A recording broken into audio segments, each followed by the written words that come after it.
It's no coincidence that you came across this testimony. Examine yourself and make sure you are in Christ. You will only succeed in deceiving yourself if you choose to remain the worst churchgoer and if you remain indifferent. The devil hates you and devises various ways to bring you to hell. You can testify from this testimony. If Satan makes a promise to you or even gives you a gift, know that it is bad intentions. Satan is the father of all lies. God calls him your enemy. Why not believe God and his word? Don't delay tomorrow, it might be too late. My story begins 22 years ago in a small village called Amari Aregu Oziu Item in the Bend Local Government Authority, Imo State. My parents are not rich people, but my father has the privilege of inheriting 42 acres of land from his grandfather, the blessing of which today brought the greatest misfortune ever recorded in family history. Father is very jealous of his relatives far and near for reasons I don't know, maybe because of his vast inheritance. Our family is happy. My parents have 4 children, Love, Margaret, Emmanuel, and Chinya. After having their first 2 daughters, they waited for me to be born after 14 years. Then little sister, Chinya. But our family's happiness didn't last long when the first tragedy occurred. My beautiful and caring mother died allegedly due to witchcraft. 4 years later my father died, allegedly due to juju works. 2 years after their death, Love, the eldest sister, mysteriously disappeared. And Margaret, my parents' second daughter, went crazy. This is a chain of tragedies that occurred in simple and happy family life. My sister Chinya and I were taken to our grandparents' house. There I completed my basic education and was accepted at high school. I read until grade 9 and dropped out of school due to a lack of funds for fees, etc. Shortly after, my grandparents also died. After all the ceremonies performed with burial, an unknown relative brought my little sister Chinya, and until recently I did not know of her whereabouts. Due to frequent abuse, I was determined to return to my father's house and live alone there at the age of 13. Imagine a 13-year-old child feeding himself. He bears the consequences of his father's mistakes. How scared I was then. These events have brought me to the end of a precious life. Does anyone care about a child's misfortune? One day I met an elementary school friend named Chinedom Onwukwe. Chinedom loved me very much. After hearing all that had happened to me, he took me to his parents. They accepted me and considered me their second son. Life is back to normal. I was well taken care of. I'm happy again. This happiness lasted about 2 years and then the devil attacked again. Chinedom and his parents were traveling to Umuahia. Their car hit a freight truck. They died on the spot. I returned to my father's house and did menial jobs to make a living. One day, a man from the complex asked me to work on his farm for 50k. He asked me a lot. First, he asked me to show him my father's land. Second, to hand over such land to a man who may be closely related to him. In both cases, I objected and he was offended. He wants to kill me in the forest. I run from him. The next day I reported the incident, but no action was taken. This incident made my heart despised. No one loves me, no one cares. Why would anyone want to kill me? Knowing I had no parents, I switched to a church and became a permanent member of the Assemblies of God Church in my village. I also became a member without knowing Jesus Christ, and I never knew what it meant to be born again. In the midst of suffering, Alice appears. Alice is a girl I knew in elementary school. She is 5 years older, living in the same village. In the same class, sitting on the same bench, and we became very close. Love this childhood, we promise to marry later when we are old. That's ridiculous. An 11-year-old boy with no parents, no education, no food, promises to marry a girl 5 years his senior. Alice went to Akure for school. She sent me dozens of love letters. One day, she asked me to join her in Lagos. With her home address in hand and 50 naira, a fortune for a 15-year-old boy, and Alice was 20 years old at the time. I thought going there would change my life to earn my own money and also get rich. Going to Lagos in my mind was the only way I could escape from my father's enemies, from my enemies, from hunger and all my problems. Escape from all that is evil.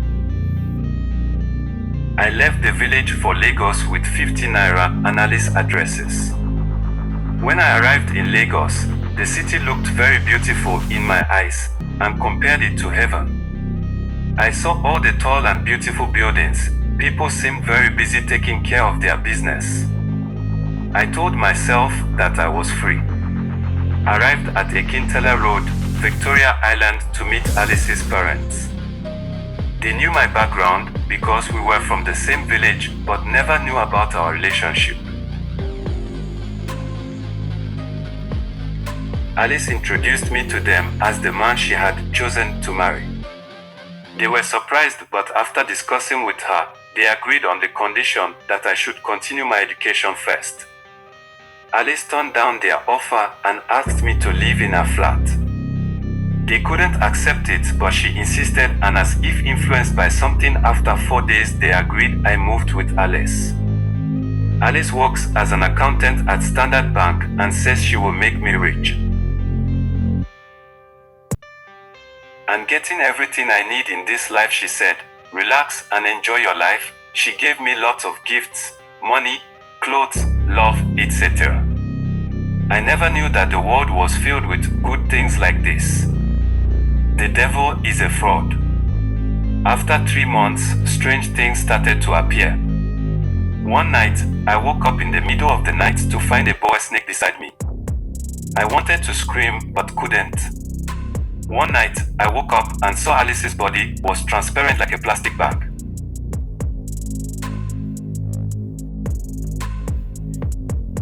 Some nights, she would disappear and reappear. Some nights I hear strange noises or someone dancing in the living room, etc. I couldn't stand this scary scene any longer, so I decided to ask her. The first reaction was violence and a serious warning. She said, "Don't ask anymore or I will deal with you." From that moment, I knew my life was in danger. But I would rather suffer in the village than here. I became afraid of her. 2 days passed.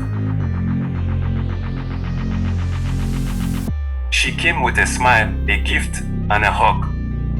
She told me how much she loved me and asked me not to be afraid and promised to explain things later. She took me to a nightclub. There she reminded me will make me rich, etc. She said, "One day you will know all that I know." We went back and lived as usual. Actually, I know my life is in danger, but how can I escape and where will I go? Alice's parents had no idea that their daughter, although young, was seriously involved in their cult. Alice seriously warned me not to tell them if I loved my life. Dear brothers and sisters, can you imagine a 20-year-old girl doing all this? The outside world sees her as a beautiful and harmless girl who works in a big bank but is actually an agent of the devil. There are many Alices in the world right now.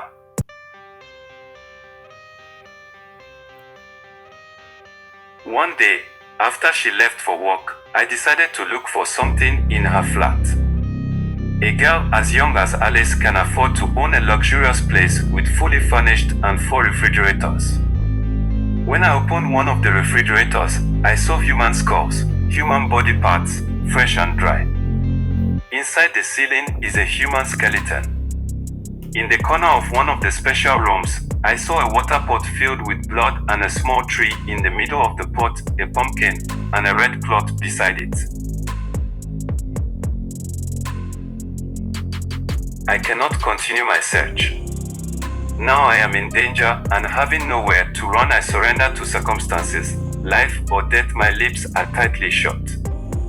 Alice came back from work, and from the way she looked at me, she knew what I was doing at her house.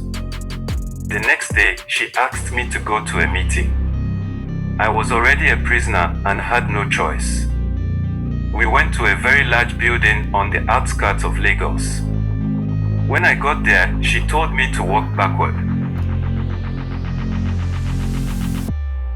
She did the same. The hall was huge. About 500 young men and women sat in a circle, and there was a man without a body, only his head sitting above them, as the leader. Some of the young people are students, graduates, teachers, etc. Alice pressed a button on the wall and a chair came out of the ground for me to sit on.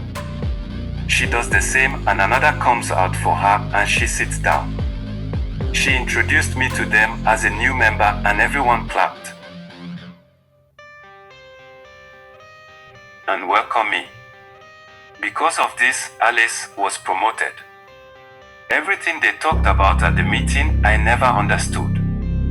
In the end, as we were about to leave, I was asked to return alone the next day by the leader. This is my first encounter with the supernatural world. On the same night, at 2:00 a.m., Alice wakes me up and reveals certain things to me. He said, I am not an ordinary human being.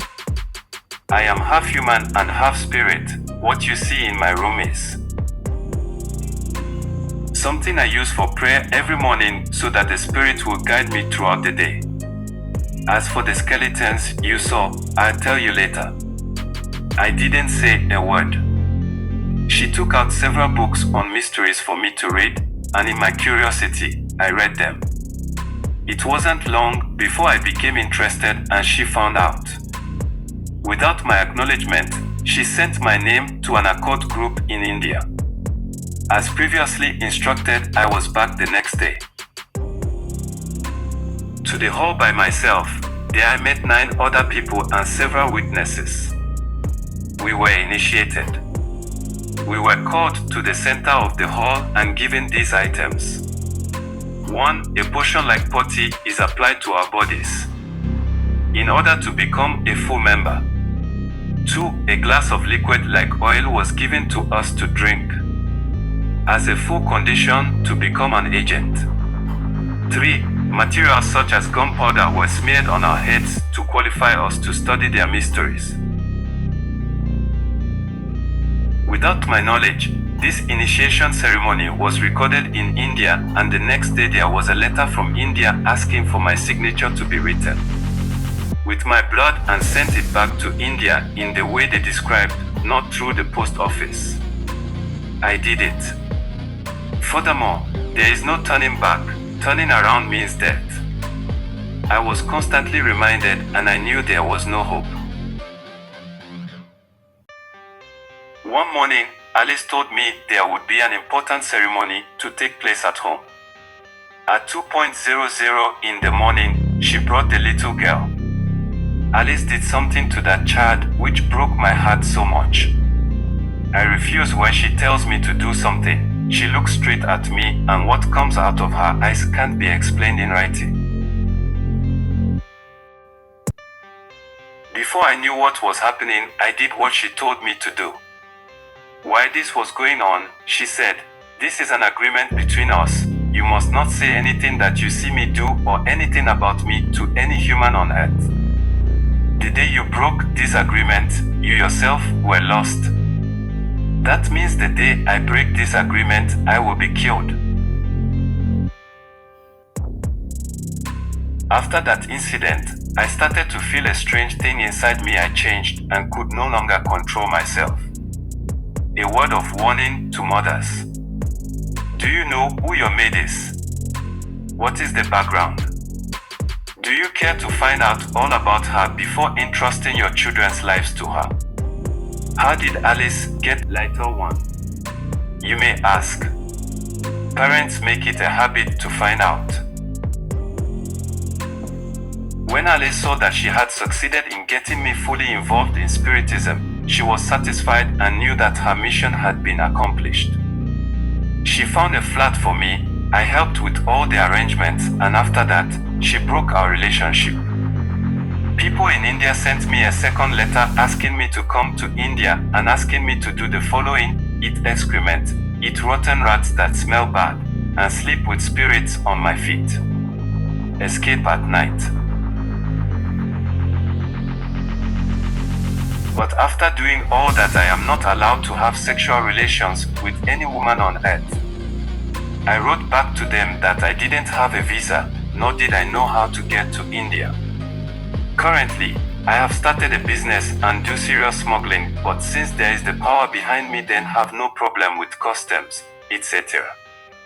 I started to have a lot of money, food, etc. One day, I want to go out and lock the flat. When I came back, I saw a man sitting on the sofa. I was scared. He asked, "Are you Emmanuel Amos?" I said, "Yes." He said, "I was sent to pick you up to India, so be prepared." I locked all the space and sat beside him on the pillow ready for the next thing. Like lightning, touched me and we disappeared. I saw a large conference hall in India with many congregations sitting and waiting to welcome us.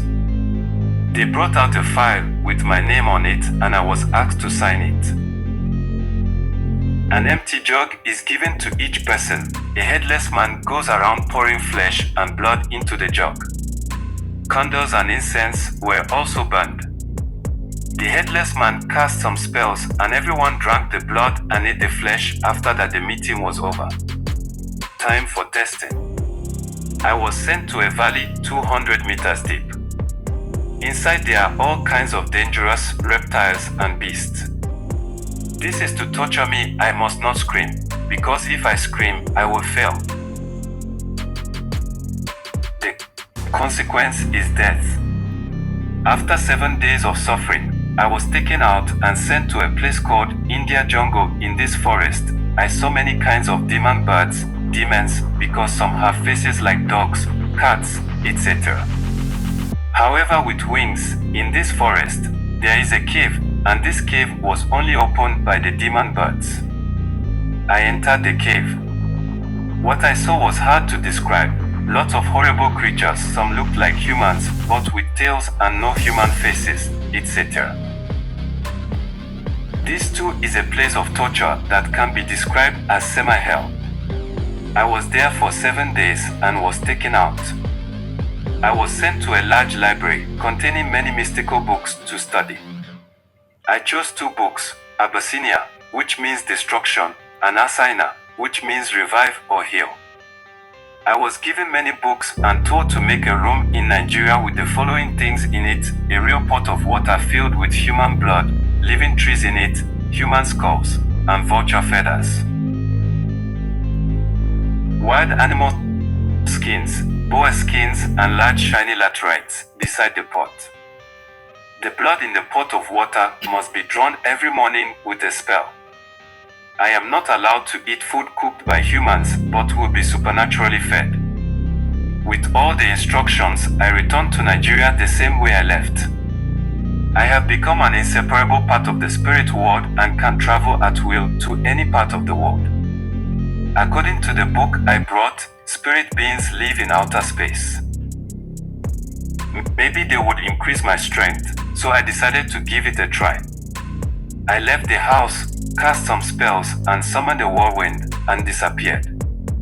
I found myself in outer space and saw the spirit creatures. They asked me what I wanted. I told them I wanted power. I returned to Earth after 2 weeks of getting power from them. Like I said before, I can't control myself anymore. Despite all the power I've received, I need more strength. I decided to go to the underworld to prove what was written in the books given to me. One day I went to a hidden place in the bushes, chanted some spells as mentioned in the books, and ordered the ground to be exposed. The demon immediately made my move and went straight to the ground. Total darkness like the catastrophe that occurred in Egypt. I see a lot of things that are hard to explain. People are chained. They are elite members who come to make sacrifices. and returned to the world with the gift of the Spirit that controlled the place. I saw some church leaders who came for power and prestige to be used in the church. I was there for 2 weeks and came back after receiving a lot of powers. People see me as young and innocent but don't know I'm dangerous. One night, I was walking along at the Ibut Meta bus stop and I saw a beautiful young woman standing. I didn't say anything. The next day I passed there, she was again. On the third day, I saw her was still in place. Same, and when I passed she called me. I introduced myself as Emmanuel Amos, but she refused to introduce herself. I asked her name and address, but she just laughed. She asked for my address and I gave the street name. When I want to go, she said one day she would visit me. In my mind said no way. I didn't give her my house number, how could she come? But true to her words, she knocked on my door a week later. After this first visit, her visits became regular without any connection. I noticed every visit she was always on time. I took her to Lagos Bar Beach or to Paramount Hotel or Ambassador Hotel, etc. During that time, she still didn't reveal her name. I decided not to worry because I knew this relationship would not develop. I've also been instructed to never touch a woman. Suddenly, it changed the visit from day to night. She said to me, "It's time for you to visit me." We were together that night and at 8 a.m. the next day we left. We got on the bus and stopped at the bar beach. I asked her, "Where are we going?" She said, "Don't worry, you will know my house." She took me to the corner of the bar beach, tied me with a belt, and with force from behind pushed us out into the sea. We also flew on the surface of the water and went straight to the sea. Dear brother, this is physically happening. Then we sink to the bottom of the sea. What surprised me when I saw us walking along the expressway. We moved to a city with lots of people who were all very busy. There are laboratories, such as a science lab, a design lab, and a theater. Behind the city, I saw beautiful young girls and handsome young men.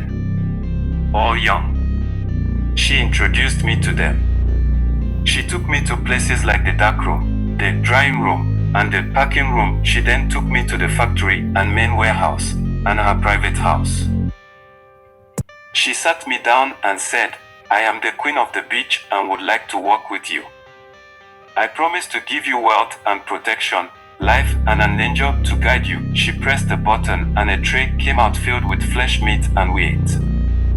She told me to swallow a boa. Since I didn't want, she uses her power, I swallowed it. These are 3 covenants, human flesh and blood. Boa and demon angels are always there to make sure no secrets are revealed. The angel was given the power to discipline me if I get lost and bring me food from the sea whenever I am on earth. I promise to always obey. After that, she took me to another part of the ocean, to an island. There are trees that have different tasks, trees for poisoning, trees for killing, trees for making, and trees for healing. She gave me the power to transform into all kinds of sea animals like hippopotamus, boa snake, and crocodile, and then she disappeared. After a week in Lagos, I returned to the sea, this time there for 2 months. I'm in the scientific laboratory there to see what's going on. There are scientists working very seriously. Design beautiful things like flashy cars, etc., the latest weapons, and find out the mysteries of this world. If it was possible to make a pillar of the world, they might do it, but thankfully, only God knows. I entered the design room and saw lots of samples of fabrics, perfumes, and various kinds of cosmetics. According to Lucifer, all of this is to divert people's attention from God Almighty. There are also electronic, computer, and alarm designs and TV. I entered the dark room and drying room. A place for members who disobey, they will be pocketed and stored. There are many things that are difficult to explain in writing. Despite all my inner strength, I am not yet qualified to meet Lucifer. I'm only qualified to be his agent. Even so, I was satisfied that I now had the power and could face, challenge, and destroy things at will. Sometimes I think maybe there's another power somewhere.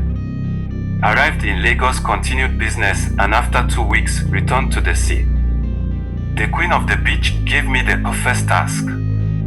Killed my uncle in the village, a prominent and influential native doctor, according to her was responsible for the death of my parents. I went to the village, but because I had never killed before, I didn't have the courage to kill him. I just destroyed his drugs so that he was helpless. As a result, he lost all his customers. I returned to report, but she was angry with me. She said the consequence of disobeying her instructions was death, but because she loves me, she sent me back to the village to kill the 2 people who helped in the murder of my parents. Is this punishment for disobeying her? I don't know. However, I followed her wishes to the village and successfully killed those people. I sent their blood to her. Since the deaths of the people seemed mysterious, the village elders asked another powerful shaman who usually sent lightning to investigate the killer. Unfortunately for those people, I met a real shaman in spirit who consulted other spirits and reminded him not to say anything if he loved his life.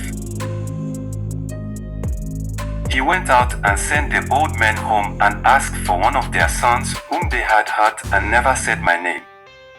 The lightning he sent back and struck their midst killed several and left many injured. After this first act, the power within me began to manifest itself. I even ruined a girl's life for refusing friendship with me.